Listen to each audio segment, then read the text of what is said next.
Saudara, hasil gelar perkara terkait penundaan keberangkatan jemaah umroh travel Abu Tur, pihak Polda Sulawesi Selatan menyatakan ada pelanggaran yang dilakukan oleh pihak travel. Salah satunya mengenai Undang-Undang Nomor 13 Tahun 2008 mengenai penyelenggaraan haji dan umroh.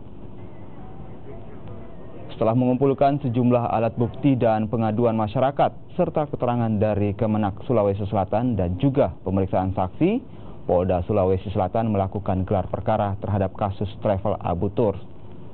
Selain dinyatakan melanggar Undang-Undang Nomor 13 Tahun 2018 mengenai penyelenggaraan haji dan umroh, pihak kepolisian dalam waktu dekat akan memanggil pimpinan travel Abu Tur. Hingga saat ini Polda Sulawesi Selatan telah menerima 271 laporan jemaah umroh travel Abu Tur.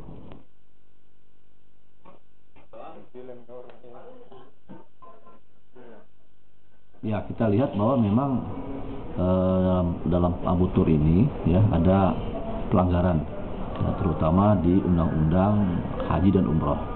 Ini menurut keterangan saksi ahli dari Kanwil Agama Sulawesi Selatan.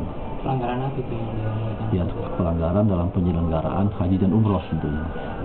Ya, memang itu awalnya demikian, tapi kita lihat kemarin sudah ada diberangkatkan lagi ya.